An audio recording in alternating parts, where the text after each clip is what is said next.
zirlai hian na zirtir tu tluk theyangem chu zo na chan na chu zong chuak turin tunkar chung hian enchin na kanon nei dona kan instructor le zirlai te hian cheng sangria chau mangin stock market a atam theyang ber pe punan ron tu manga kar topa engtiang chei nge nang lam kan lo en don ni ma se stock market a chuan poisa chan the ni wangin a chan the chin hi 20% sangria ta sang khajaru kan tiang kaming chu arlang ram zuala ania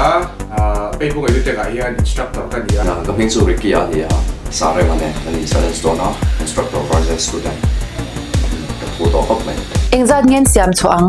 an poisan chan de kangem tu zo kin nge tunkar chung hian poisa siam chuak tam zo kang ti sha du chuan a top thleng lo en don nya o tuna han position kan la bank india kan la ni khatai voi ni ba kan trade kan la don lawa chu wang chon he kan first trade ania kan end don ani nge an don ni hei kan setup oma cash ka trade na chan chu sangriat chawnia capital hi bank nifty options ka trade don ani chu ka stop loss hi azau thina kai chu 65 points velania chu wang chu 65 points ka risk don ani chuan lot khat ani chuan cheng zakuang vel ka risk ngai dona chumi chu 10% ai tam dei ta chu wang chu voi khat trade 10% risk kha om zia om lovin ka thia stop loss te handa donila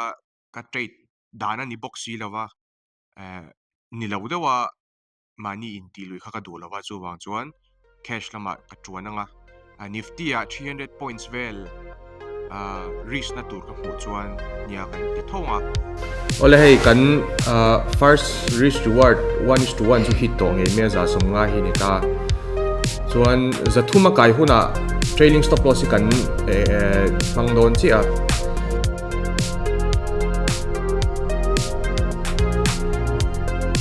o tuna han kan secondary reward athenga chu wang chon hei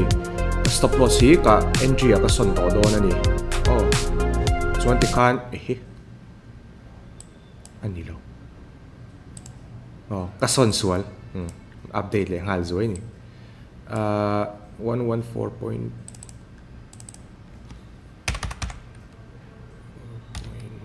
Tu da phot meng te na kina siam rem le jok to na tu jong ka chut chuak thei ri lo tat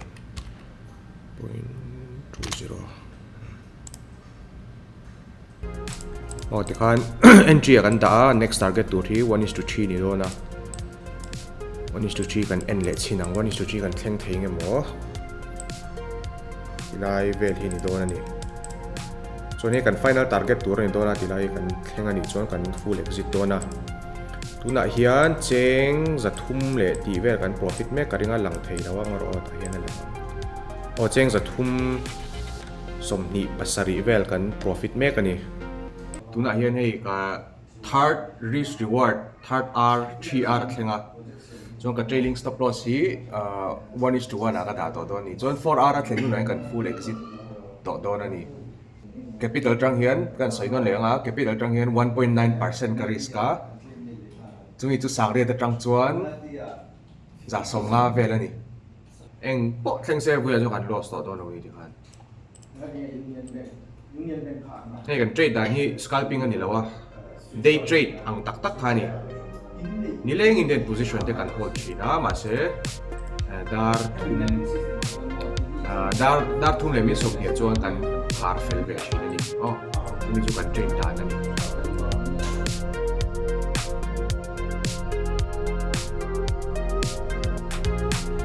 ole tuna khan kan trailing stop loss hita Bank of India khan chengza som sari patni le poisa som kwa kan profit a chumi chu tuna kan din mun ani ole hei trade nung beratan dar khat le mi som nga panga vela khan he Bandhan Bank hi kan la le hei nge andon threlawa ten trade hi tin kal zela limit pricing kaluta order in fill lok theilawa chu wang chuan hei order in fill kim nuwa tiang karon update le ani ole tuna hian marketing khar to dar thum le achan veri to chuan hei win first day and trade na result chu ni Bank of India hian cheng za som sari patni le poisa som kuan profit chuan Bandhan Bank ka hian cheng somli le poisa som nga paruk kan profit vain cheng zani le som pathum kan profit mui na hian 2% ai sang hret kan profit chuak ani kan capital atang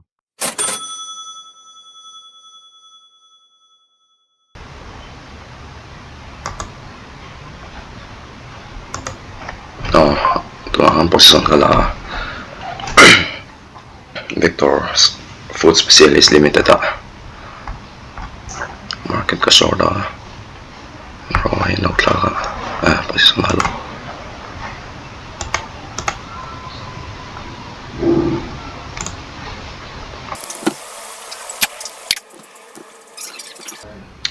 stop loss hit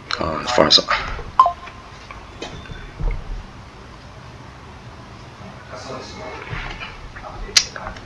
I am over ito na kan entry long position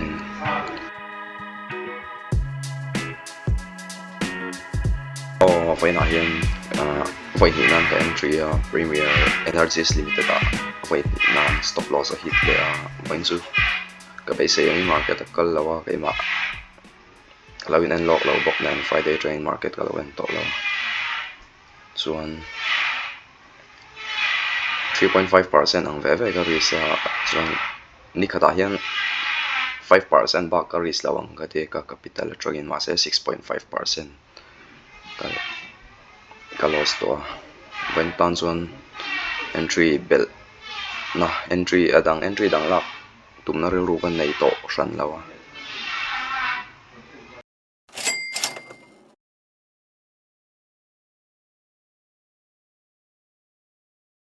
ole tuna khan Bank of India hi ka short le nimna ka short tho khani wina point trend chunjom tura ka base sei ve ngota stop loss hi duli ang vel ni dona 0.5 ang vel ni chumo so tiang lai vel chukun stop loss ni don ni he kan an don ni hei lakal mek zela share tur chu hei limit order in kaluta quantity pakwa che min feel ani liquidity to cherem rem kop me no quantity pakwa che min feel a pullback thola chon nem min feel nem le deu tur chong ngaya du tu sam lau thin kop me kan til trade ti mo liquidity chel to ha chu chu ne in feel za tur hi share cholo chon 269 quantity tur ania ole hey share angin position hi kala nual me Bank India hi ka ngei khop me limit ordering kaluta quantity pakwa che fila che an karon soi to chuan hei a move thaber la ni zuya tuna ri chuan banda na in kala boka chuan Natco Pharma hian ka short boka ni ti kha kan ron tar lang doi Natco Pharma ti ka short boka hei hi heng pathum mi ti hian mi ba khi position kala thei to lo ni buina chuan mo hei ka maximum trade ti khan buina chuan apel to ni ti kha kan ron tar lang ani Bank India hi ni ange om khop me hei first target thleng trap to chengli che kan la profit hau tham khop mai ti ngai nom si lo le tuna khan Bandhan Bank ka stop loss aron hita hei in mu thein ka ringa screen a hian hemi realize a hian sang oh sorry za pariat 0.9 kan mai na sani chon adang hi kan la trade kan la om meka Natco Pharma hi kan la profit meka chon hei Bank India kha zinga in feel zo ta lo kha ni cheng thum ve chu hei nakala ga close do ro tin ka kaltir ve shim shima chumi chu tuna kan dit pun chu ani ti kha ka stop loss a hi ta kan on in report zuai ani tun lok khan ole Natco Pharma kan chu a hit chi kan stop loss hi break even ka son chho do na loss to lo turin dia ka in da do na chuan kan next target chu 1:3 hi anianga chuan final target 1:4 ani do na ni ti khan ole hei I Natco Pharma kha kan third target a hita tunain cheng zani somni pathum le poisa somnga panga profit kan om meka mase kan chuak don lova kan ngak don ani bermaina ole tuna khan Natco Pharma khan hei kan target a hita 1:4 kan right cheng za thum le som paruk le poisa 0.5 kan profit ani chuan hei kan hmu angin ka close vek to Bank India poi trade ta om kha om zi om vak to lawa quantity kwa chen ya lut kim lo khani ta chuan hei vuina chuan cheng zan hi le som pali kan profit a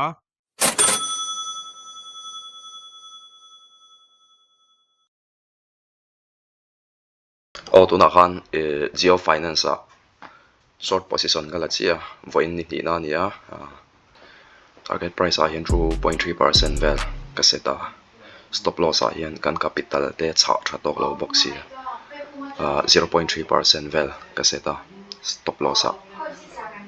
chu accumulate mega tuna hian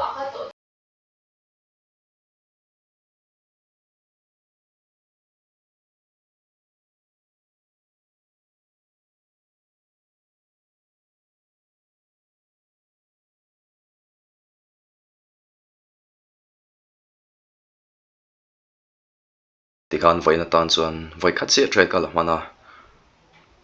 ka stop loss kha ka trade a khawang han loss ka nei lawa stop loss an hita ma ro chu voina tan chuan khaba ka chu trade kala bel to lawang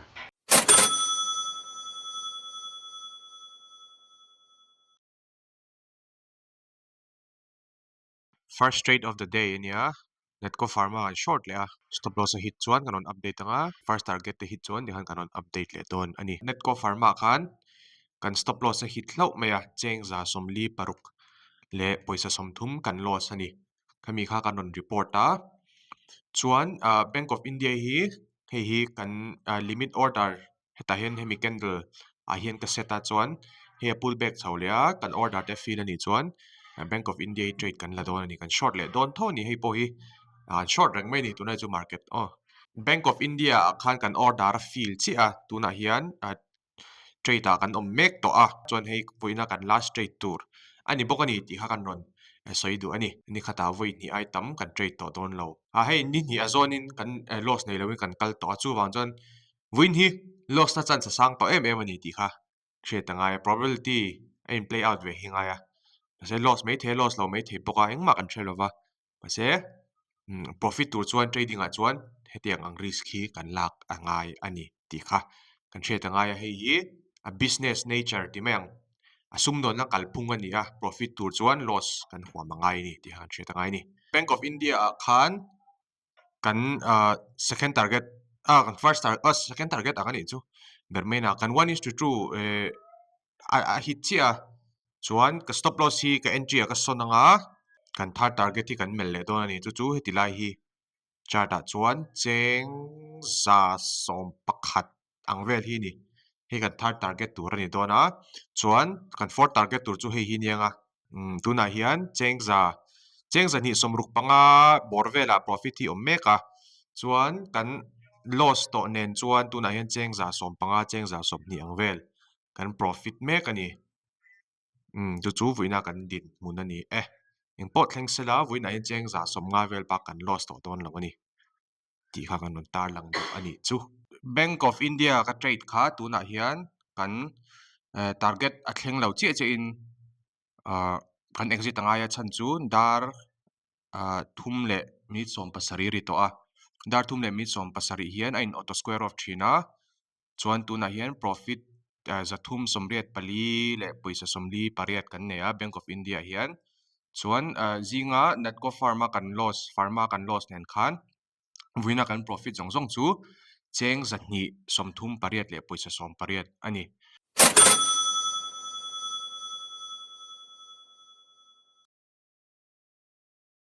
hetiang trading content hi he channel a hian kan ron siam thin dona in lo subscribe ve vek don nia na hian tutor versus student day 3 na first trade zomato kala stop loss a hit to khop mai 0.4% vel karisa za don ka loss to ni dona pole tikan voina ka trade la ma sak ber chu stop loss a hita zale chengli ka loss ani le tikan voina ni nan Bajaj Auto trade kala le long position in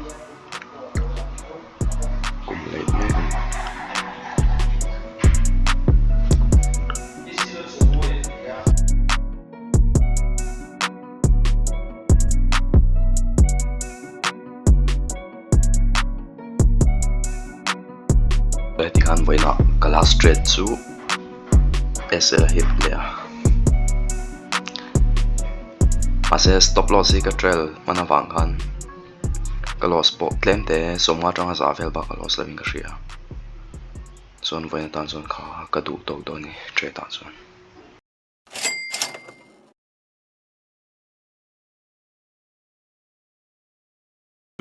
pathian zara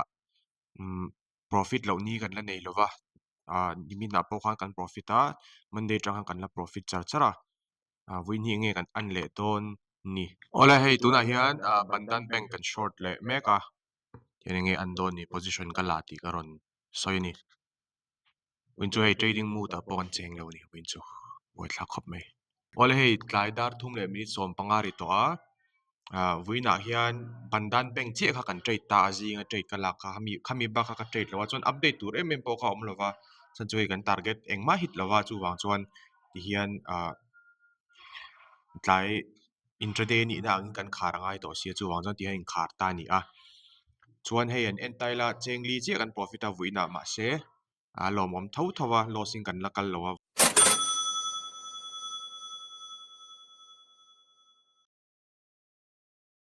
ka first trade kala ka entry price trigger roll in a bearish chun zam hale sia breakdown hala chuan avai hian ka ris ni am shrim shima za som li pasari vel ka loss ani voina tan avai ni nan trade kala long position a ka trade chuan na khan ka stop loss a trigger la hal sia short in ka open le a hei ba ki ka trade to lo we le a emo voi thum ka trade mai thei bo ka la chiang lo trend tu rem chang ka hu lo chuan voina tan top na ani mai thei bo ka ni tu mi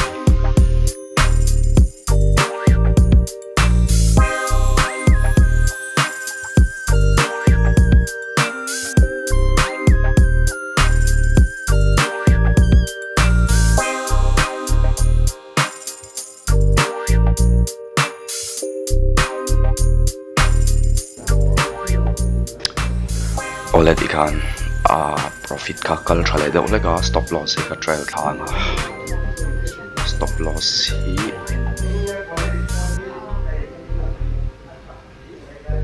ka entry na vela enga son la don stop loss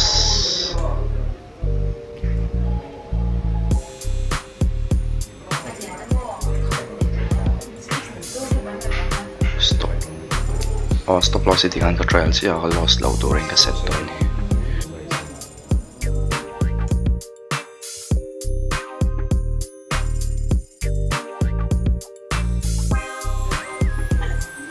ole tikhan za thum le som thum vel profit in kalme ka stop loss hi entry na vela ka trail thla to loss lo tura ga nga ya he foin ka trade chu ka fa nei chuan ta pe min scan de len zon ka loss lo ka base ya 5 min dan le podila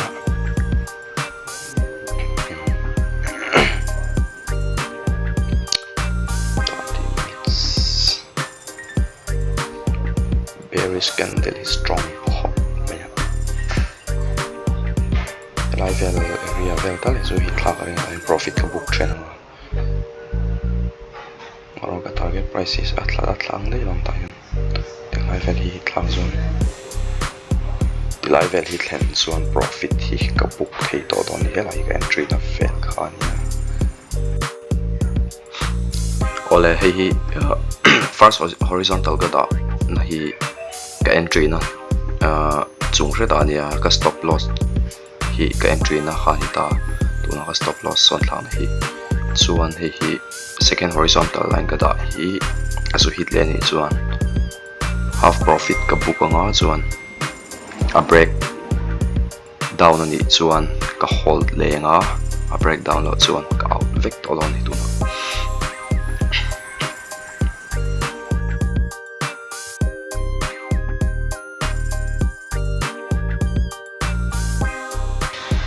di khan stop loss lo hit le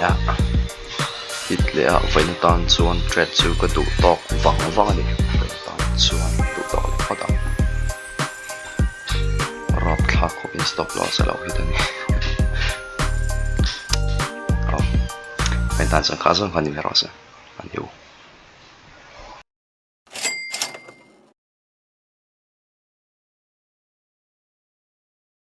Vang deuhin karinga vuin chu kan market thi kan du lo na lam panga oma chu mang chun trade tur wang deuh hlek mai thei ani ola hei tun han stop loss aron hita vuina tan chon hei kan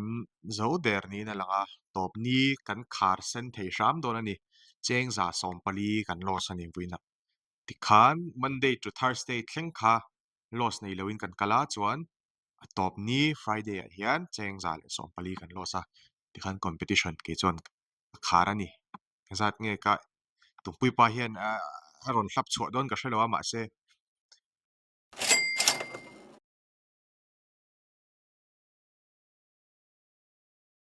challenge last day nia position ka la chia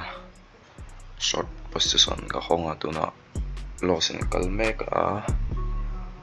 voina ai ba khi trade kala lo mai thein voi khat tuna heavy target price hi chu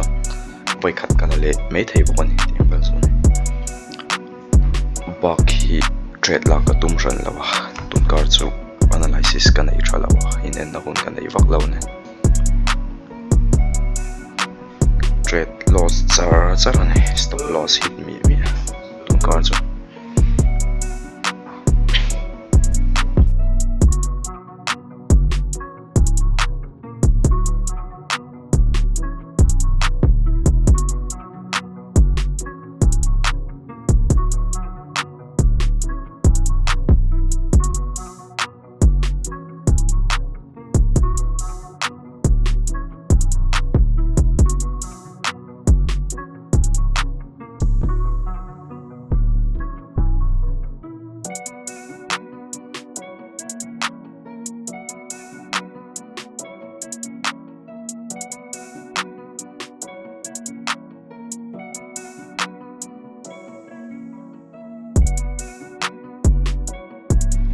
already kan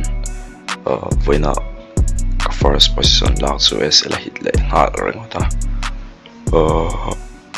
vain za som nga pakhat vel ka loss ani tuna ka stop loss han trade hi kala le don em ka shelo voina hian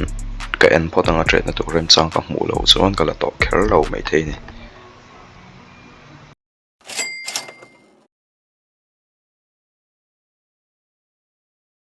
a hmu na min ti tangem